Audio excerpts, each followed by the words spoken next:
Kabupaten Kota Baru tidak terlepas dari sejarah panjang perjuangan rakyat Indonesia untuk mempertahankan kemerdekaannya.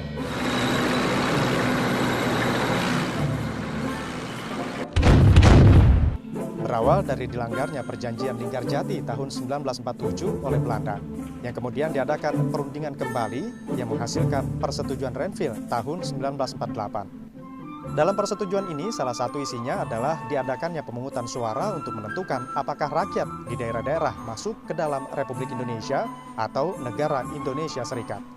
Berdasarkan hal tersebut, diadakanlah plebisit di Kota Baru yang bertempat di Sekolah Rakyat Baharu atau SDN Batu Askara. Hasil dari pemungutan suara tersebut, sebagian besar rakyat Kota Baru menghendaki bergabung dengan Republik Indonesia yang berarti penduduk Kalimantan Tenggara sebagai bagian daerah Republik Indonesia. Namun Belanda kembali berulah dengan tidak mau melaksanakan hasil plebisit tersebut.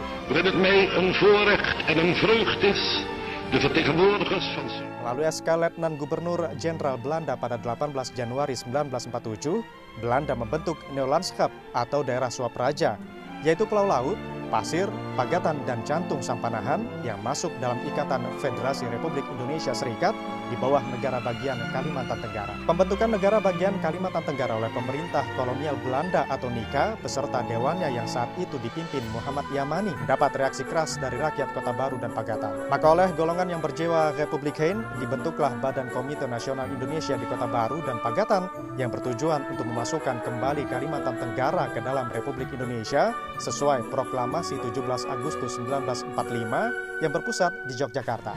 Proklamasi kami, bangsa. Tuntutan yang dilakukan melalui mosi, resolusi, hingga demonstrasi terus dilancarkan oleh komite ini, termasuk mengirim resolusi ke pemerintah Republik Indonesia di Yogyakarta dan pemerintah Republik Indonesia Serikat di Jakarta pada Februari 1950. Di Yogyakarta, utusan ini diterima pemangku jabatan Presiden Republik Indonesia, Mr. As'ad, Menteri Dalam Negeri, dan Menteri Penerangan. Semenjak itu, pergolakan di Kota Baru dan Pagatan yang menuntut masuknya Kalimantan Tenggara ke dalam Republik Indonesia semakin memuncak. Dewan Kalimantan Tenggara semakin tidak berwibawa di mata rakyat. Agar tidak terjadi pembubaran paksa oleh rakyat, maka pada bulan April 1950 berangkatlah utusan Dewan Kalimantan Tenggara yang mewakili setiap lanskap untuk menemui pemerintah Republik Indonesia di Yogyakarta dan pemerintah Republik Indonesia Serikat di Jakarta. Utusan ini bergabung dengan Dewan Banjar dari Banjarmasin.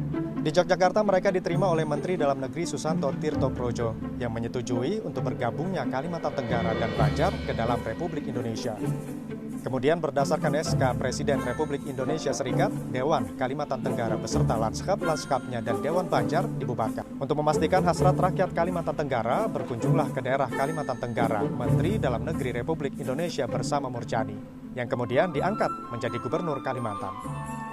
Kemudian dengan SK Menteri Dalam Negeri Republik Indonesia nomor C17/15/3 tanggal 29 Juni 1950 tentang pembentukan wilayah-wilayah pemerintahan, yaitu kabupaten-kabupaten, daerah-daerah Swapraja dalam Provinsi Kalimantan. Daerah Kalimantan Tenggara dulu diubah menjadi Kabupaten Kota Baru dengan ibu kotanya Kota Baru. Sedangkan yang diangkat sebagai akting kepala daerah adalah Muhammad Yamani. Keputusan ini berlaku surut menjadi tanggal 1 Juni 1950. Dengan pindahnya Muhammad Yamani, diangkat penggantinya Ahmad Rashid sebagai kepala daerah Kabupaten Kota Baru. Berdasarkan Undang-Undang Darurat Nomor 3 Tahun 1953 tentang pembentukan daerah otonom kabupaten atau daerah istimewa tingkat kabupaten dan kota besar dalam lingkungan daerah Provinsi Kalimantan Selatan, menyatakan bahwa wilayah Kabupaten Kota Baru meliputi kewedanaan Pulau Laut, Tanah Bumbu Selatan, Tanah Bumbu Utara, dan Pasir. Berdasarkan Undang-Undang Nomor 27 Tahun 1959 menetapkan Undang-Undang Darurat Nomor 3 Tahun 1953 tersebut sebagai undang-undang dan menyatakan bahwa wilayah Kabupaten Kota Baru dikurangi dengan kewedanaan pasir. Kemudian seiring dengan semangat reformasi dan otonom daerah tahun 1999, dibentuklah Kabupaten Tanah Bumbu sebagai pemekaran dari Kabupaten Kota Baru berdasarkan Undang-Undang Nomor 2 Tahun 2003 tentang pembentukan Kabupaten Balangan dan Kabupaten Tanah Bumbu di Provinsi Kalimantan Selatan yang wilayahnya meliputi Kecamatan Batu Licin, Kusan Hulu, Kusan Hilir, Sungai Loban, dan Satui yang diresmikan pada tanggal 8 April 2003.